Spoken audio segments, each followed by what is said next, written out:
accident? Oh, yes.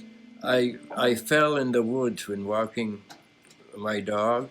We were crossing a brook with a berm on the sides. You know, it was pretty deeply set.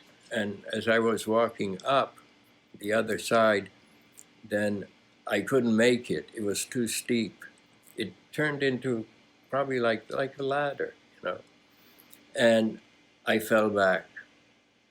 I fell on the back of my head going down. So it wasn't that I just felt from my height down. It was deeper than that. And that was it. So what happened to your mind? To my what? Mind. Oh, my mind. Well, that's a work in progress. I was operated about 4 days later. He had a slow bleed, which was a subdermal hematoma. The doctor made a small cut in his skull and drained out what he could, and he had a drainer for a couple of days.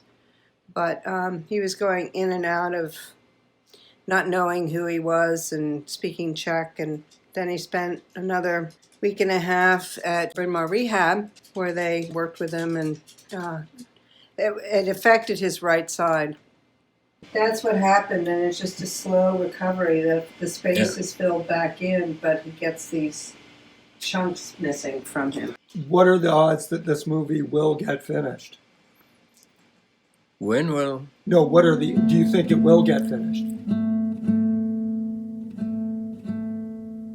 My name is John Thornton. 6.5 years ago, I talked at length with the animator Paul Fierlinger, one of the greatest artists I have ever known. It's finally time to share what I've learned about his extraordinary life and work. Introduce yourself. Hi, my name is Paul Fierlinger, and I'm an alcoholic. No, don't use that. When did you stop drinking? I stopped drinking 23 years ago or something like that, 1989. Loneliness can catch us by surprise at any time of our lives. People who I had never thought of as ever being lonely have told me how often it overcomes them, just like that. As I begin my first drawings of this film, I feel the eyes of late-night channel surfers fixed upon my pencil. In a room nearby, you profile people suffering in their lives and then somehow have a resurrection. And I found that film to be profoundly moving. To me, it shows your sympathy for the human condition. I take it all those people are friends of yours? Or? Yes. How we got to make that movie, when Sandra and I finished Still Life with Animated Dogs for PBS, it was our first film together for PBS. I had made PBS movies before, but this was our first, and so it meant a lot to us that we made this together. PBS stations are all independent. You know, they can program whenever they want, whatever they want. And they took this film, and they were showing it at 2 o'clock at night and 6 o'clock Sunday morning. And it was so disappointing for us. Hundreds of letters started coming in of people telling us how much they loved that film. And after that, the film started playing in daylight hours, prime time, over and over and over again. And we got a letter from the Corporation for Public Broadcasting of congratulations that our film is the most aired film in the history of PBS. This was 3 years after it was running. The letters would say things like, I came back from work and I couldn't sleep and I turned on TV. Or I got up for my child, so I turned on TV. A lot of them, I just couldn't sleep. It was obvious from the letters and from the tone of the letters that they are awfully lonely people. And that there are all these lonely people in a room nearby, everywhere around us, are watching TV and looking for something that will speak to them. And so we thought this would be a perfect film to make for lonely people. That branch of PBS, ITVS, their mission is to bring new audiences to PBS. Well, the audience was there, but they had nothing to watch of the kind, something with soul in it, you know. So to be encouraging, then we decided to make the film not just about loneliness, but to use stories of people who benefited from loneliness. Because we had that experience ourselves. We have benefited from our bouts of loneliness. That's how that film came about. And so we picked people, yes, around us who we knew. I draw the following stories with this audience in mind. I grew up in a Catholic or religious family, and I was extremely peaceful and happy. I found that it didn't help me being accepted into a hero group. As that time went on, I became more and more deluded about who I thought I was. And so I would put on this personality that I thought that people needed to see. And my family always put it in my face as to the truth about me. And I didn't want to hear it. I had a difficulty accepting who they were. So I didn't want to be them. I got a draft notice and from Uncle Sam. In Vietnam, I didn't see action. I was in the support. You know, we were shipping supplies to the front lines, and that was a good time in my life. Surprisingly, I developed some good relationships, and I got to travel quite a bit. I went to Australia while I was there 3 times. So when I came back from Vietnam, the veterans weren't accepted with open arms. I couldn't even reconnect with my family. So I became alienated again. So I hopped on a plane and went to Australia. I put distance between myself and my family. I ended up staying 17 years. I got involved in business. I had 2 other partners. I was in the shipping business. So we became very big.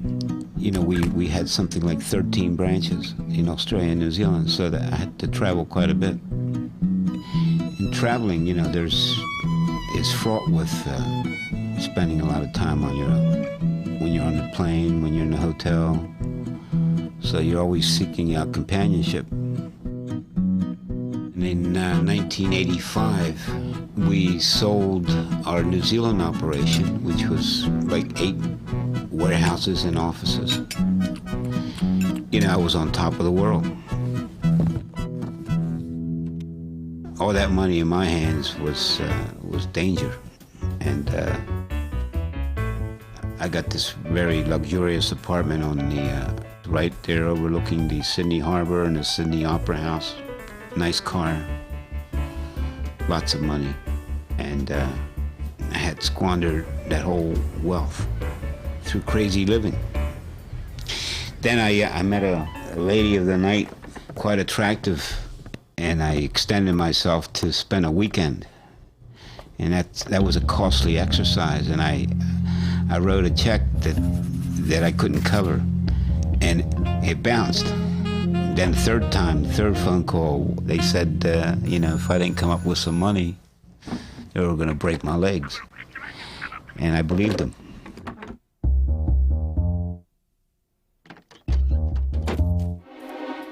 So my ex-partner bought me a one-way ticket back to the States. And he said, you better go home to your father. I ran.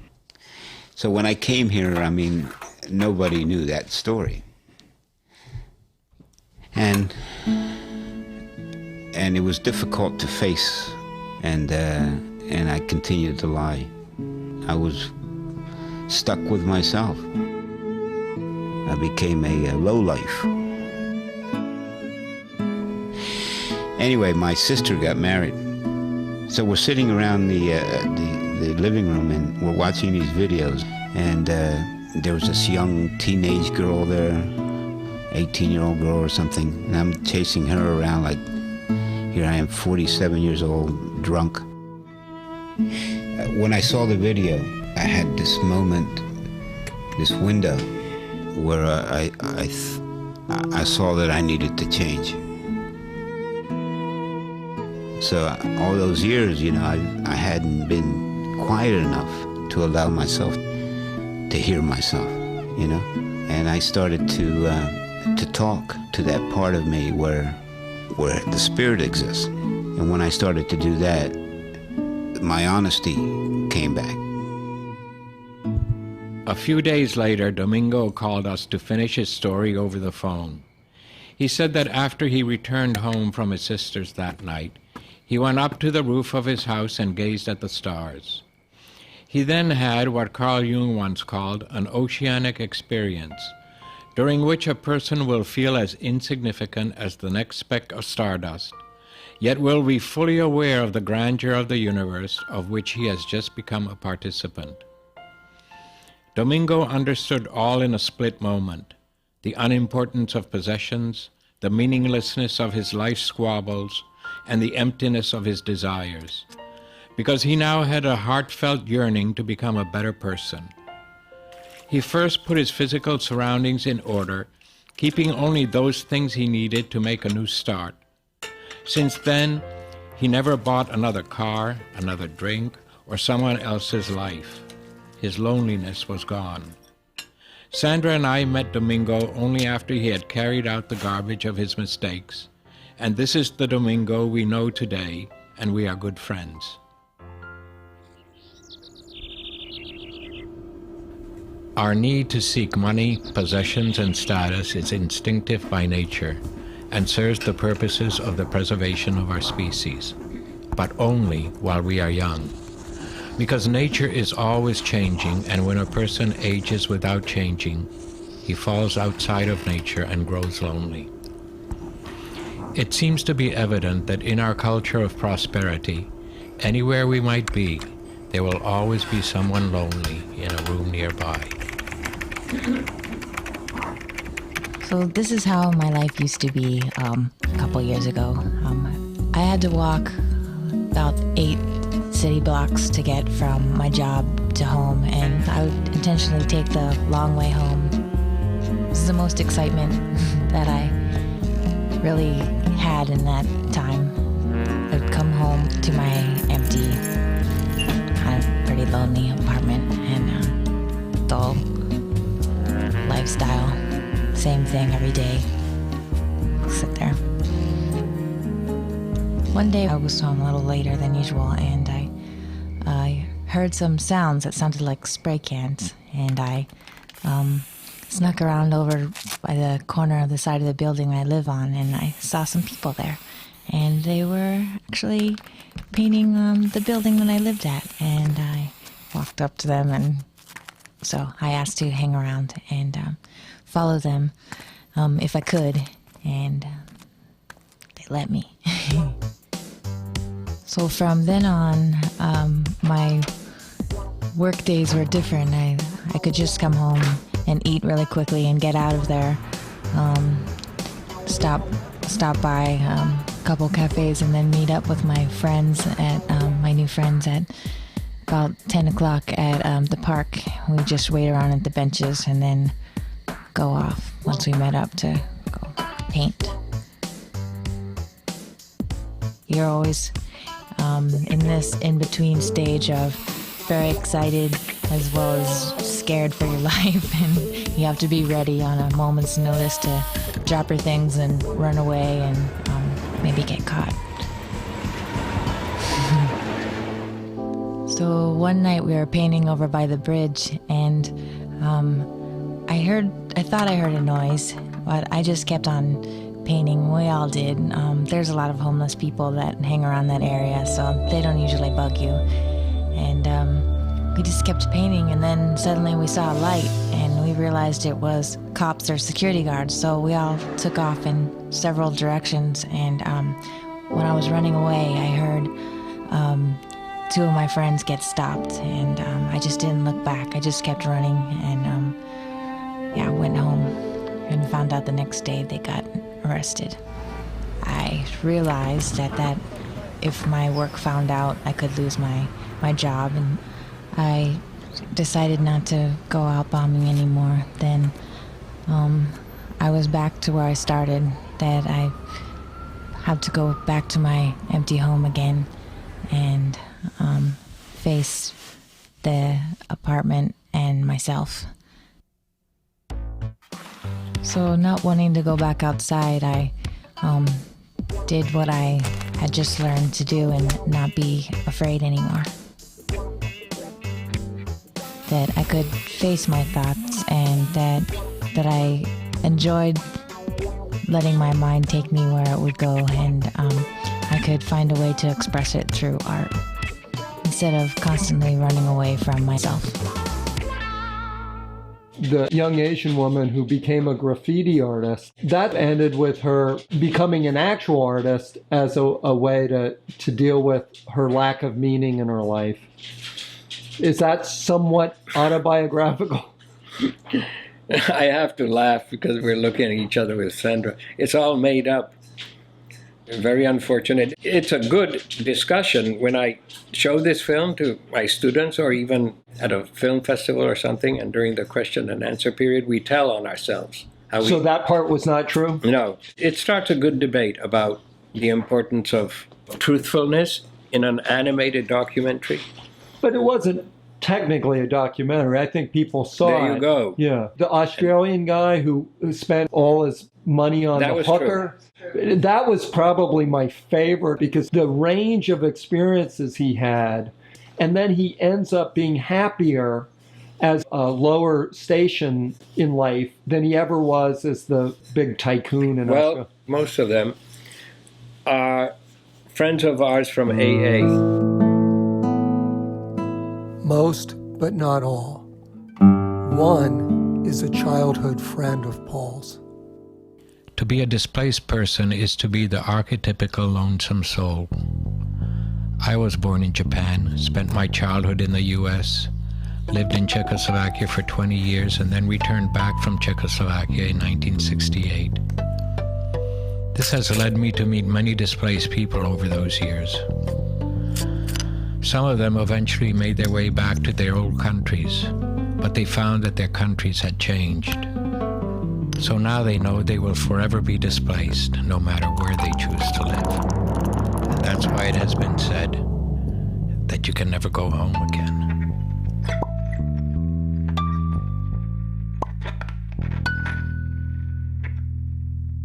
Oh, all right. Well, when we're recording, don't rustle the paper because I can hear it. I'll try. Okay? Fine.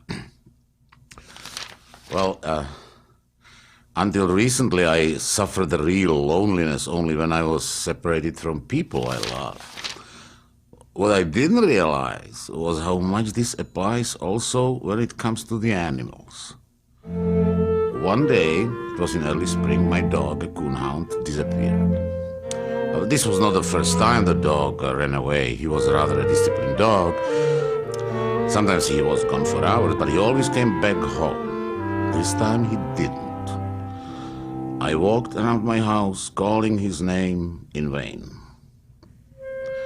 But even after a few days, I didn't give up hope. Maybe he ventured too far, got lost, somebody found him, and is now taking care of him. So I posted flyers in every public place and waited for a telephone call. Meanwhile, the ice on my pond melted, and I went down to check if the fish survived the sudden winter spell.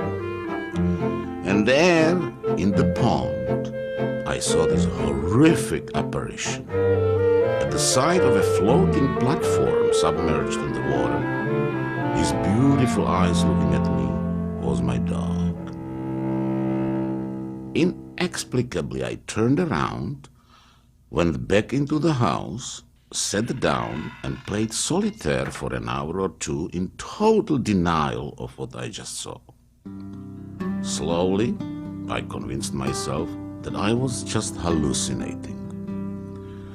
To assure myself about that, I got up and returned to the pond. And my heart jumped up with joy. Yes, I was hallucinating. The dog was not there. Content, I returned to my solitaire. But doubts started to creep in. When was I hallucinating? Was it when I saw the dog in the water? Or was it when I didn't see the dog? I had to find out. So I rushed back to the pond. My heart was pounding. I prayed my dog wasn't there. And he wasn't. And in that moment, a strong wind shifted its direction, and the floating platform began to rotate. And slowly, like in a horror movie, my dog came back into my sight. I knew I am not hallucinating now, and I was not hallucinating before. The wind must have turned 180 degrees and the platform moved its position. Now the wind shifted again, and there he was, my dog, trapped in the wires which are attaching the platform to the deck. He must have been chasing some small, light animal across the ice. The ice broke under his weight, and he got trapped in the water by the wires. I was crushed. I stood there motionless, and suddenly I felt so terribly lonely as I never ever experienced in my life before. Okay?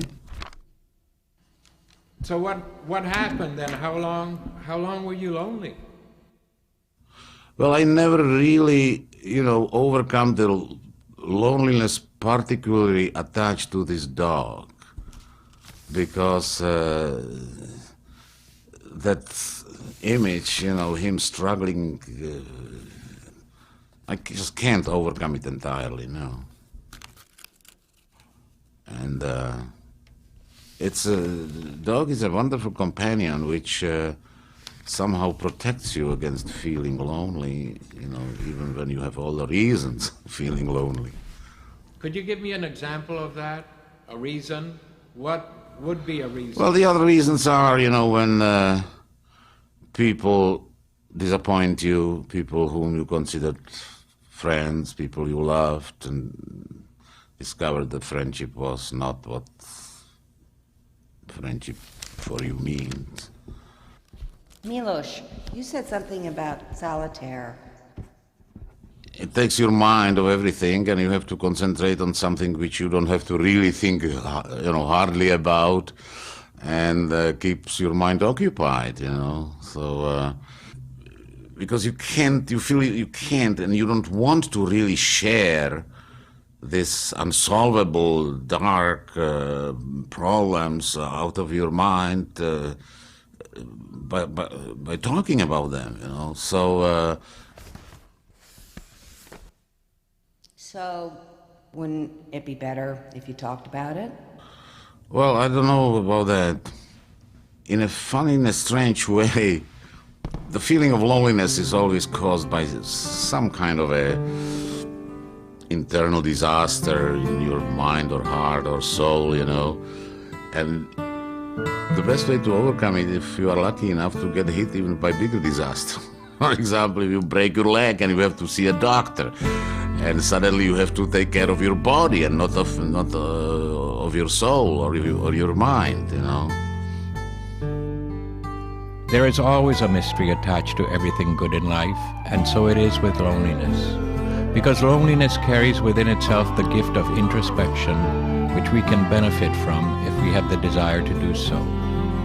Therefore, this film was made in praise of loneliness. Now, with Milos Forman, it was kind of interesting because, of course, I had been friends since childhood with him, and I knew an awful lot about his life. I knew him as one of the loneliest people I know. Through his wealth and everything, he is still very lonely. I asked him if he would do this, tell us some story of loneliness, and I called him up. He said, "It sounds interesting, give me a day, I'll think about it. And he called me and he said, I have a perfect story. It's about when my dog died. I knew that story. He tells it to everybody. And it's a good story. It's really not about loneliness, it's about grief, which is a different thing. And I thought, well, I'll get him talking, and then I'll steer him to it, because his first wife was a famous Czech actress, extremely beloved, and he had a lot to do with the making of her. He helped her a lot in her career. She betrayed him. She fell in love with an East German film director, which was insulting to him because both his parents were murdered by the Germans. He never overcame that grief, and he was lonely after that for, it seems to be, years. Whenever I'd visit him, then he was just so terribly lonely, and he would be playing solitaire all the time. So I was hoping that I would steer him to that. Well, he had the whole story written out. Nobody had that. People spoke from the heart, and that kind of took me by surprise.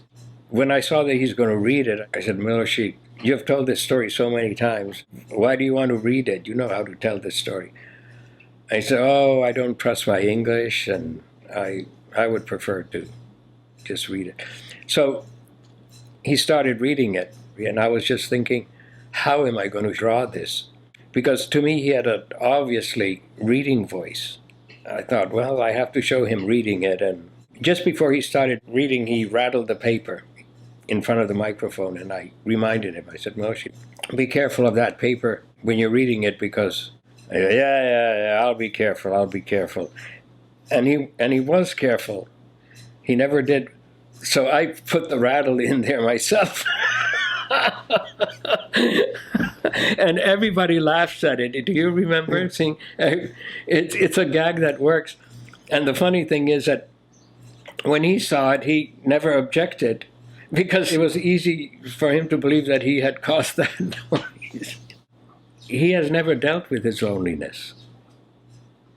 You know, where he says, I think the best thing to do is if something physical happens to you, if you break your leg or something, and then you forget about your loneliness, and you don't have to talk about it.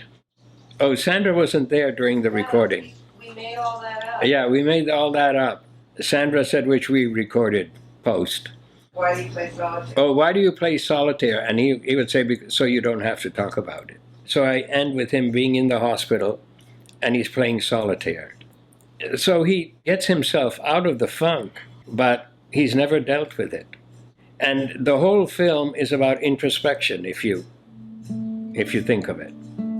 The ability to look deep within himself is one of the hallmarks of Paul's greatest films. Why do you love dogs so much? It starts with dogs. I was an unloved child, and my brother. The two of us were, so we also had no love for each other. And animals were my only solace.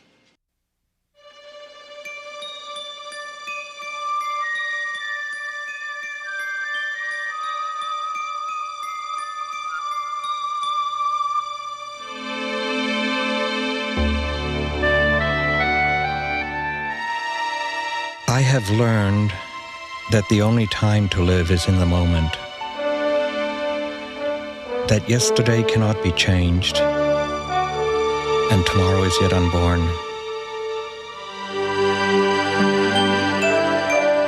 I have learned as well that tomorrow's hopes begin by remembering yesterday, because it is said that an unexamined life is not worth living. Therefore, I draw from memory, not knowing the outcome of this all. I was born before World War II in Ashiya, Japan in the spring of 1936. My father, Jan Fierlinger, was Czechoslovakia's commercial attaché to Japan. All he ever told me about himself was that he and my mother Marta were expert golfers and that he could speak 8 languages. I have very clear memories of a volcano erupting outside of my bedroom window, an event which I was later told never really happened. I have vague memories of our dog, a tricycle, a gate leading from the house, but I have no real memories of either parent in Japan. I do remember Masai-san, my Japanese nanny. As the world was bracing for war, my parents were given orders to return home to Czechoslovakia. This meant weeks on the Trans-Siberian Railroad across all of Soviet Asia. One morning in the middle of Siberia, eager to practice his Russian, my father learned that the Nazis had taken Czechoslovakia days before. Továriš, dávaj požádost. Dávaj magazín. Skolko kopejkov? Хороший soldat.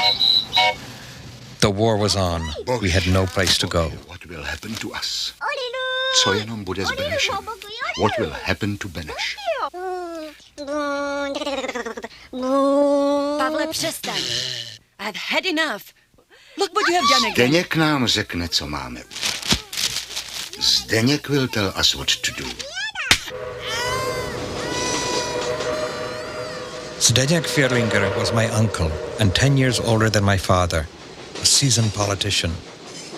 He was living in Moscow at the time as the ambassador from Czechoslovakia. Although I don't remember the event, I apparently first met him in his Moscow office.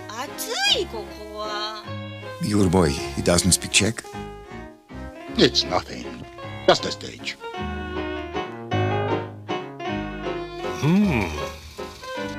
Zdeněk was a master politician, always playing games with people's sensibilities. Although my father often fell victim to these manipulations, he regarded Zdeněk with a sense of awe. But even Zdeněk wasn't sure which side Czechoslovakia would take after the war. So he arranged for my father to have a position in America. And that way, as Czechoslovakia's political future was being decided, both brothers could have a foot on both sides. Jan was assigned to Czechoslovakia's embassy in exile in New York City, and so I became a war refugee in America. What you just saw was the opening of Paul's 1994 film, Drawn from Memory. It's the tale of Paul's life as an unwanted son of an opportunistic Czech diplomat. Although he could have lived with them, his parents sent him to live in foster care by calling him a war refugee and thus playing on the generous spirit of Americans. Paul lived in America until he was 11. Then his uncle Zdeněk, Prime Minister of Czechoslovakia, called the family back. He wrote to my father, "We are going to become communists because that's the way it's going to go." My father, when he lived here, he was an ardent believer in democracy. I was told by his friends, he was actually unbearable how pro-American he was. Czechs like to complain all the time. That's the national trait. It's in their genes. And they would complain about things like the numbering of houses is so stupid in America. It's not in the same place. You never know where to look to find a house number. And he would shout at them and get into a rage and say that they're stupid because they don't understand. That is a healthy sign of democracy, that people can put their numbers wherever they want. Everything for him was just fantastic here. One day, he gets from his brother this diplomatic secret pouch, and it says, "We are going to become communists. I want you to join the Communist Party. The branch is you can do it at so and such a place in New York." And he joined the Communist Party, and we came to Czechoslovakia. From that moment on, he was extremely anti-American and always pro-Russian. So Paul was taken from his childhood in America right into a boarding school under the excuse to learn Czech. It was a boarding school that was established by two former inmates of a concentration camp who decided they're going to prevent Munich from ever happening again. by raising the political elite of the future. All those kids were from these prominent pre-communist families, like Havel, like Foreman. And the communists now were taking over and arresting their parents. Their parents were thrown in jail, and that was the Fierlinger family. Zdeněk Fierlinger was prime minister of Czechoslovakia at that point.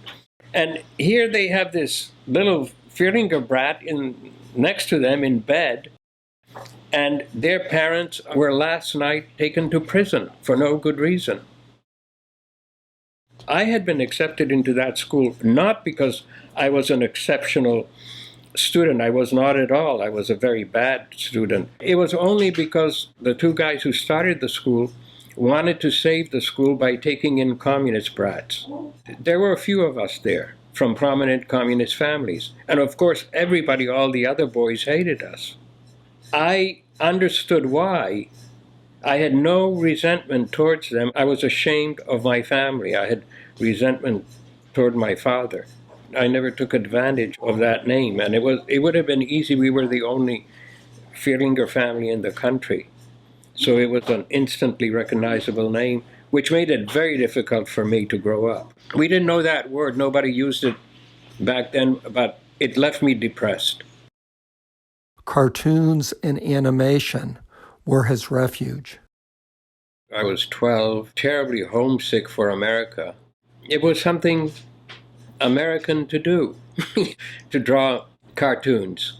Rummaging in my father's things one day when he wasn't home, then I discovered this 16mm Bolex, and it had a frame-by-frame function in there. So I just thought I could start experimenting with animation, and I never stopped. Every school book I had would have animation on the corners, sometimes erased and another one on top of that. So I thought I'll shoot this and see what it looks like on film. I put the camera over this thick book, and as I turned the pages and, shot it.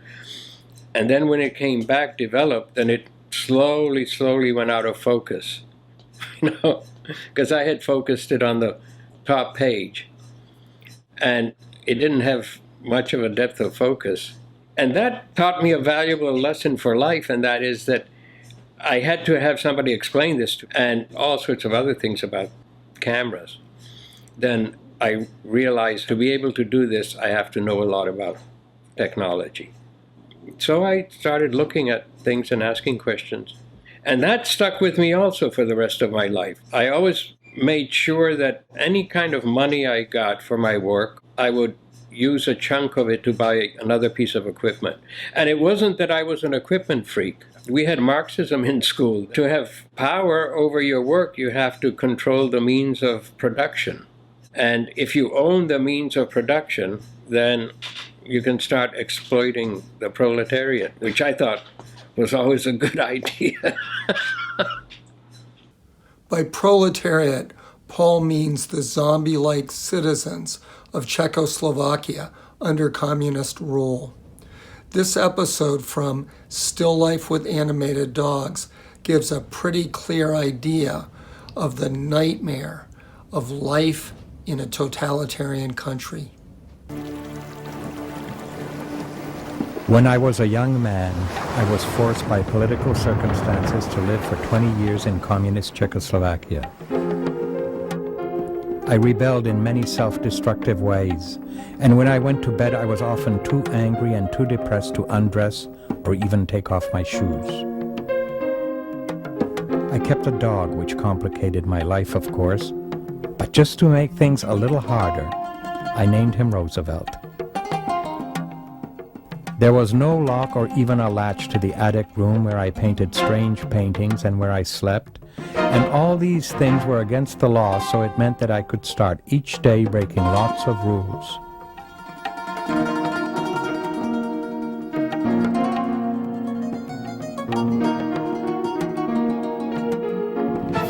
Doors are to be locked. Only peasants have dogs to bark at strangers. Strangeness is suspicious. Paintings must be realistic. Why that dog and why that beard at such a young age? That's what the neighbors wanted to know.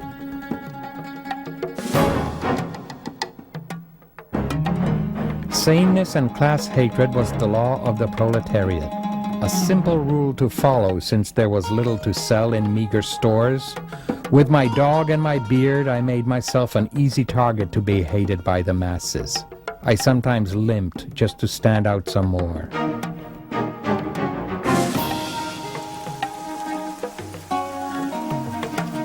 Dogs were never tolerated in restaurants. I stared back at the busy workers while fantasizing about getting a second dog. Perhaps a bigger one. No prosím vás, co si to dovolujete? Vemte si toho Jak to mám vědět? Kde je to napsané? Každej vůl snad Jsou na to přeci zákony? vy. Vemte si Ano, teď psa, se to právě řeklo, seberte že by to ho, nevadilo. já tady dělám jako Vy každý nemůžete jiný. podít prdel. While I spewed venom and insults back at the waiter, Roosevelt cowered. Co sem lezete sem, vole? Ježíš Maria, proletáři světa se spojili!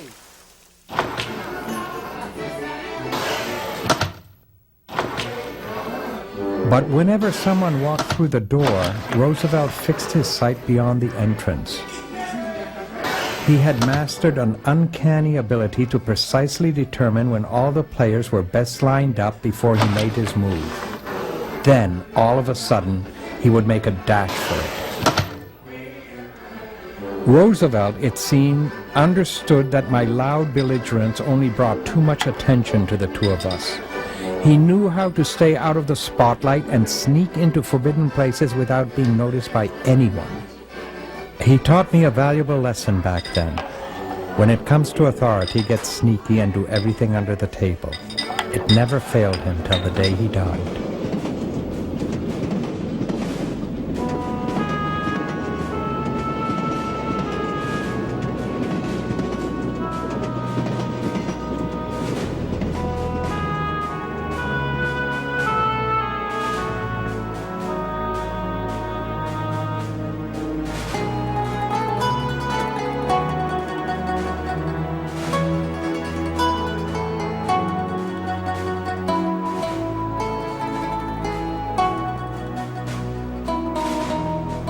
To live under totalitarian rule was to live without a past and without a future.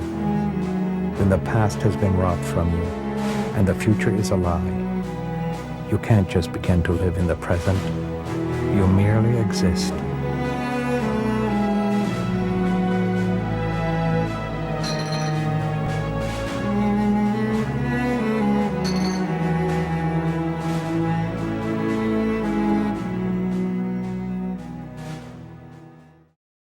I'm convinced, absolutely convinced, that I'll never drink for the rest of my life. To me, one of the most moving parts of that movie, Still Life with Animated Dog, was your depiction of yourself in utter despair, your hovel-like room, and all those bottles on the floor. Right. Did the communist system sort of drive you to drink? Yeah, the communists were very devious about that. Everything was expensive, everything in communist countries, except alcohol. Oh, they wanted to kind of the opium of the people Right. was alcohol. Right. As a young man, Paul tried but failed to escape to West Germany. Because of his father's position in the party, Paul avoided punishment. One time during his compulsory military service, he and his fellow soldiers were taken to vote. There, our commander reminded us that you take the ballot with the single candidate's name on it and you put it directly into the balloting box. Theoretically, a voter is allowed to cross out a candidate's name in secret, but the screen partition was always placed far away across an intimidating stretch of open floor. And then...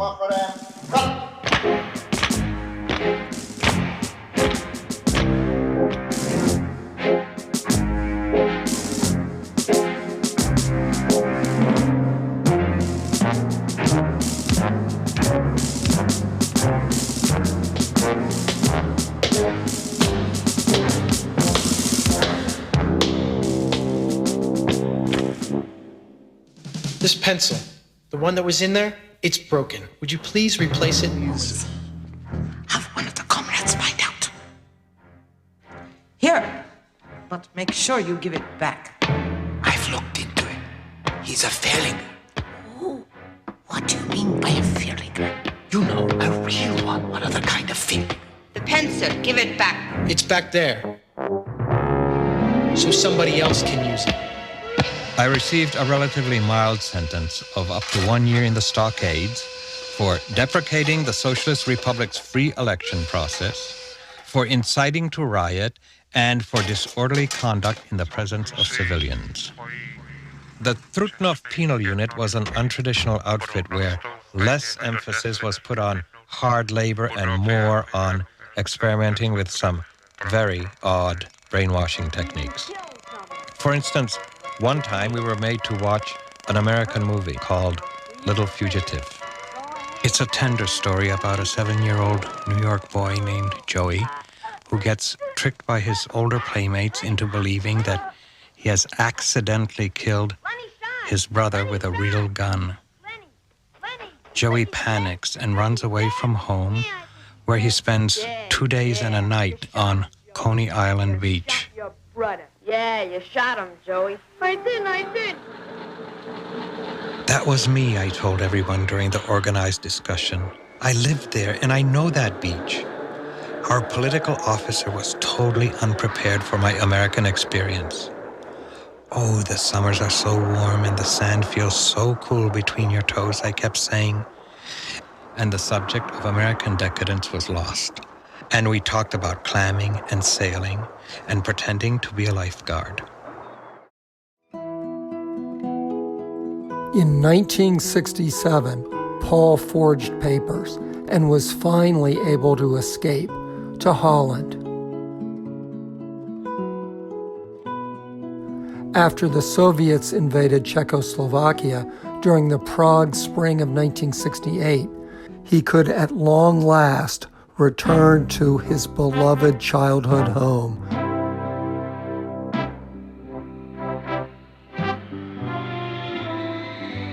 On the International Rescue Committee's charter flight to New York, I described to my fellow travelers what America is like. I grew up there, and how well do I remember? You'll love America, everybody does. The people are the most tolerant and trusting people on earth.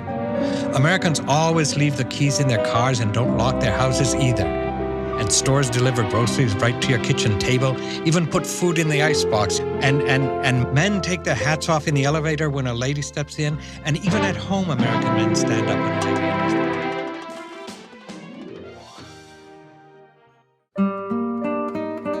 I pointed out to Paul that people who have escaped to America from communist countries often become somewhat right-wing when they get here. He said yes, he registered first as a Republican, but it didn't last. In Czechoslovakia, Paul had named his dog Roosevelt and renamed himself Fala. Anybody with such courage and humor is not, in my opinion, a good fit for the Republican Party.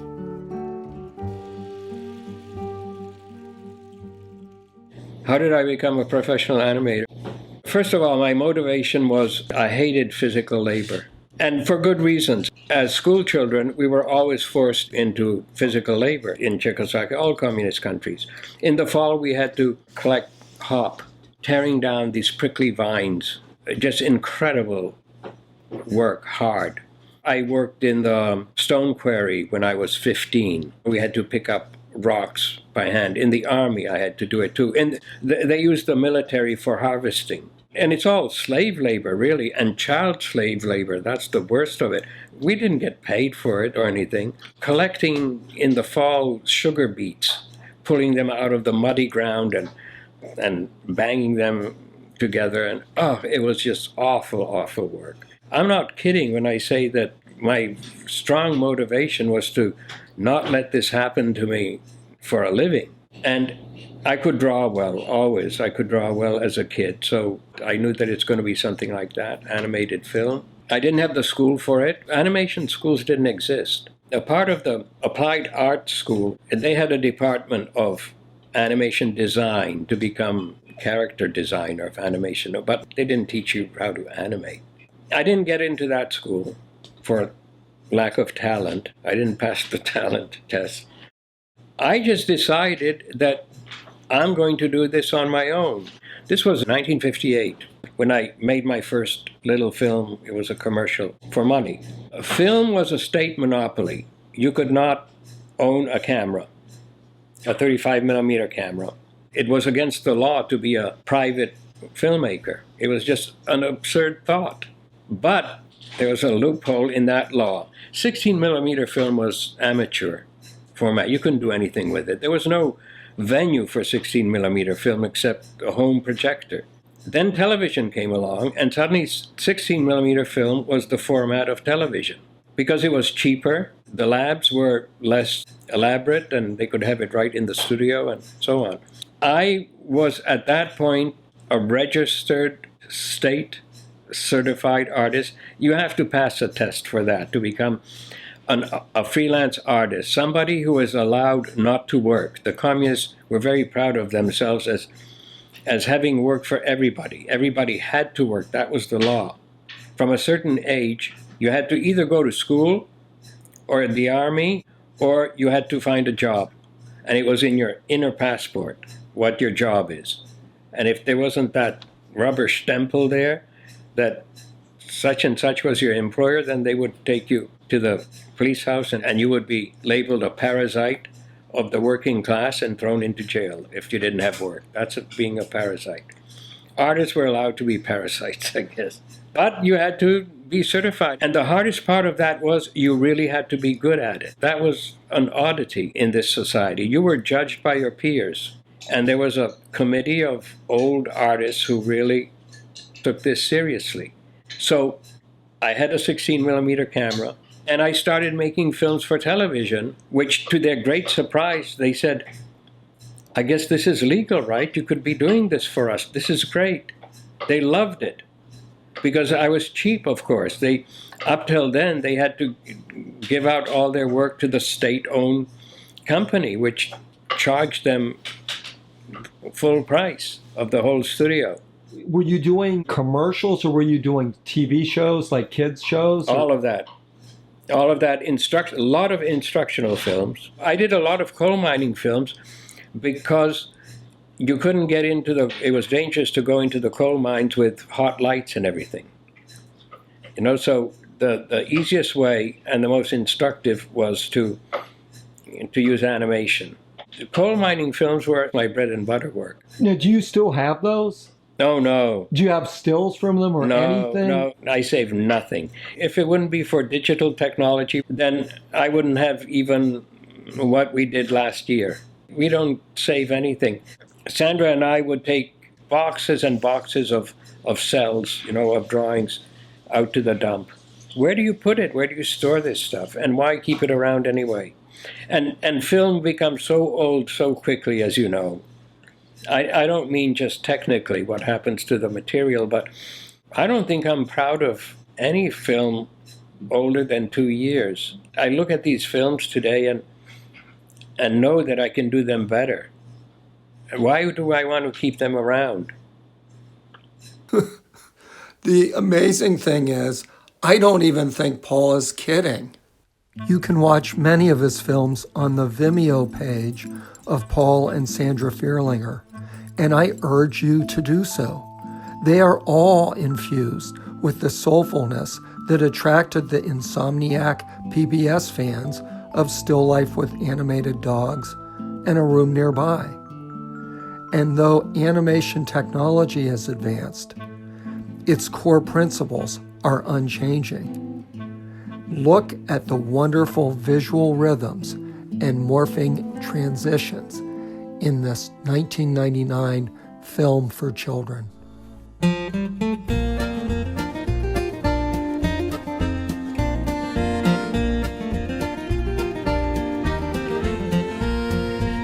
ship sails on the alley, alley-o, the alley, alley-o, the alley, alley-o. The big ship sails on the alley, alley-o on the last day of September. We all dip our heads in the deep blue sea, the deep blue sea, the deep blue sea. We all dip our heads in the deep blue sea on the last day of September.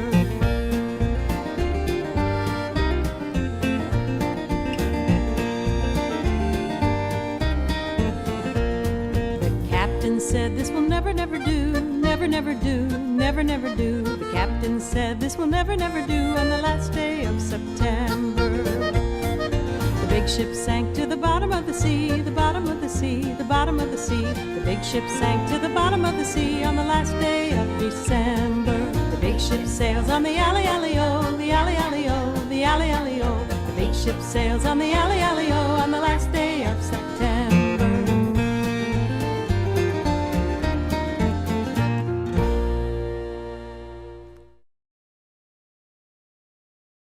The Fierlingers have a slightly dusty bookcase that contains a bunch of awards.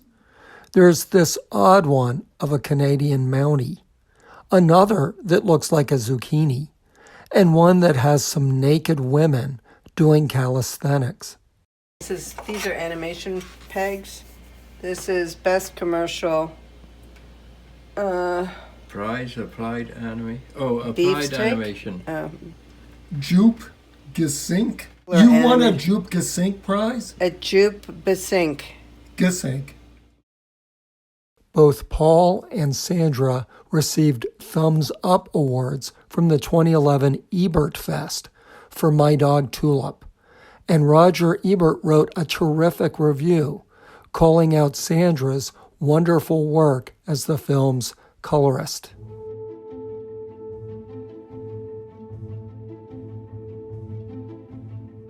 There are also the 2 Peabody Awards for Still Life and A Room Nearby. And last year, Paul received the very prestigious Lifetime Achievement Award from AnimaFest Zagreb. Well, now, you got an Academy Award nomination? A nomination, yeah. Isn't that sort of a culmination of a career? Not really. The only thing I've been interested in, especially in those times, was where's the next job going to come from? That's all. I thought of it only in terms of, oh, this could help me get more work. Did it? No. That works for actors, directors, people like that. Big Hollywood, the whole award is just an in-house award for Hollywood. And small films, animated films, it means nothing. It might help if somebody wants me as an animator, has to tell his client, I think I found the right guy. If he can add to that, he had an Oscar or a nomination, then it helps him, which by turn helps me in that way. But what helped me more in those days than an Oscar nomination was that I was a Sesame Street animator. And that I felt proud of. And if I could say I'm a Sesame Street animator, that would get a lot of advertising jobs. That's what helped me more than the Oscar nomination. What kind of companies did you do advertising jobs for? Big and small. Of course, it started with local fly-by-night advertising agencies. I did an awful lot of used car dealerships. I did McDonald's and General Electric and things like that, but a job was a job, you know. Well, so did you see yourself primarily for most of your working life as a commercial artist? Yes. But absolutely. Now you're such a creative, innovative animator, and you have your own unique vision and story to tell. So when did that sense of yourself, was that always there? That was always there. No matter what kind of job I got, I always did them to my best ability. So I put just as much work into a used car dealership as I did into United Air. But I did one thing I think that is different from other American animators, and that is no matter how hungry I was, anything, I took jobs only where I could use my own design. I would tell people the truth. I can't draw anything else but the way I draw. And I got away with it more often than most people believe possible. Even I was surprised. The thing is, you learn an awful lot from making commercials. It's a fantastic school of storytelling. You have to say it in a very short amount of time. You have to be absolutely concise. It has a beginning, a middle, and an end. The hardest part is the end. The easiest is the beginning. So it's a challenge. You figure out the beginning and the end, and in between, that's just pure labor. But it's short because it's a 30-second or 60-second film. They're great. Commercials, I have absolutely no shame about it. Everything I know today about animation and how to tell a story, I've learned through commercials. The yellow pages are full of them. Everybody knows one, and some are said to be a lot better than others, although they all seem pretty much alike. So, how do you know what you're supposed to look for? You don't. You need all the help you can get, 'cause it's not that easy. You need U.S. healthcare. You see, no one knows more about selecting doctors than we do. We check their qualifications and weed out those who don't make it. We review their charts and offices.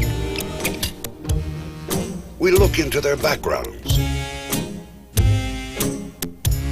We examine their surroundings and monitor their practices. We listen to what people say about them. You see, we know exactly what to look for in a doctor because we have our very own doctors do the looking. Ask your employer about U.S. healthcare. We sure know how to pick them.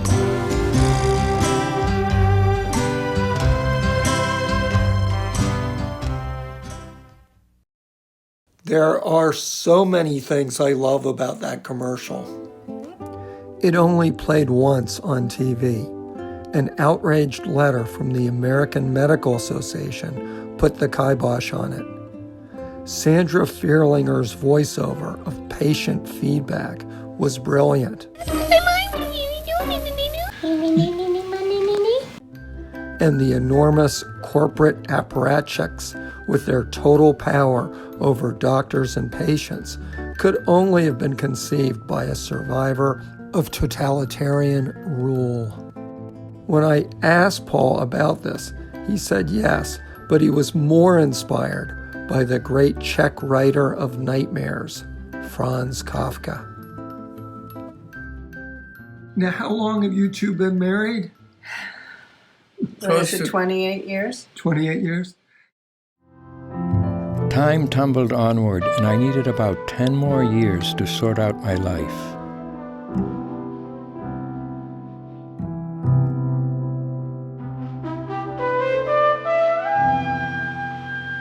Sandra and I were having an Elkton wedding on a 50-foot charter yacht called Champagne. Some years earlier, during a 3-day snowstorm layover in the VIP lounge of the Chicago airport, Jim was ordained a reverend by a sociable stranger. This is what justified him fit to be the officiator of our not-so-holy matrimony. What is the nature of your artistic partnership? Who does what? I am queen, and he is king. Sometimes he's a prince. He does the conceptual work and most of the writing and does everything with drawing and editing. And I help him with the writing sometimes. And then I take his drawings, I have the same setup without the editing in my room, and I use the same program to paint. I paint everything. In the same movie review in which he praised Sandra's painting, Roger Ebert also wrote this: "The film is animated, but not intended for children. It is told from and by an adult sensibility that understands loneliness, gratitude, and the intense curiosity we feel for other lives, man and beast." I find these words to be a perfect summation of Paul Fierlinger's artistic legacy. Self-examination is liberating. Anyone who has felt sudden insight from the experience has no need for the affirmation of others and becomes free. All right. Being so entirely different from each other, what one person sees in his mind is completely hidden from another person's view. So if we crave affirmation for the way we see things, we are destined to remain lonely forever. I came from a very wealthy family. My father was very successful at what he did. And I was the youngest of 5, and the 2 right above me were sisters. And of course, when you're younger, sisters aren't exactly an awful lot of fun. So I remember spending an awful lot of my time being really lonely. I never felt as if I belonged in that family. But the things that are important to me don't seem to be as important to other people. It's a pretty lonely world that I live in now.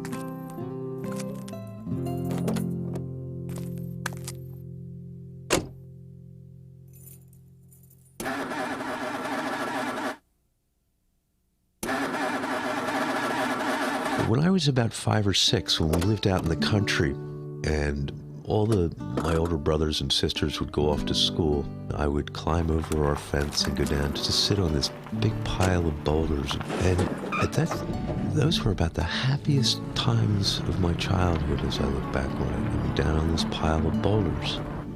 But there was this one day in particular, and I was lay back on this boulder, and it was a sunny day, but there were these big white clouds going across the sky.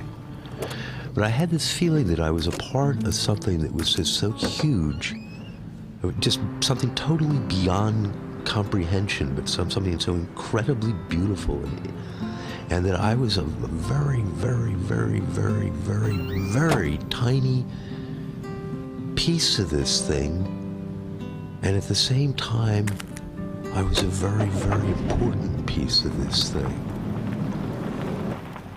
And as I look back on it now, all that time that I spent sort of, looking for who I was and trying to fit in society and become what other people wanted me to be, was like a path that sort of led me back to the realization that there's a home base, and that home base is within me. And that if I was true to this place within myself, that I would be happy. And I gotta say, for the most part now, I'm pretty damn happy. This is something that must happen to everybody, perhaps you. And that is that out of nowhere, to me it happens most often in nature, but it can happen sitting on the can. It can happen driving. That's another place where it happens to me often, is you suddenly are possessed with this incredible sense of joy, an absolute peace of mind. And it's just such a wonderful, wonderful feeling that you never get from, it's not like being happy. It's not like hearing good news and being relieved because everything ended well. It's not that kind of joy at all. It's a very spiritual kind of joy. And then it's gone. It never lasts long. It lingers, you can remember it. And that, I consider, that's grace. That is just something that came to you from this force of nature. And you should be grateful for it.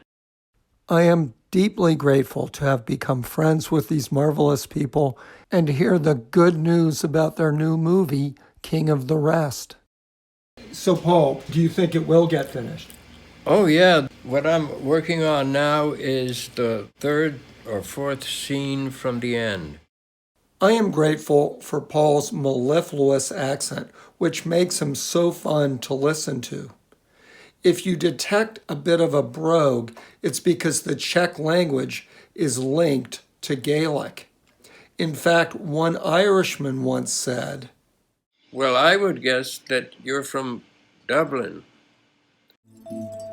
I am also grateful that maybe, just maybe, Paul's dog likes me more than him. Come on. Come on, you're my dog. Come here, Peggy. Where's Paul? Peggy. Well, I never really, overcome the loneliness particularly attached to this dog.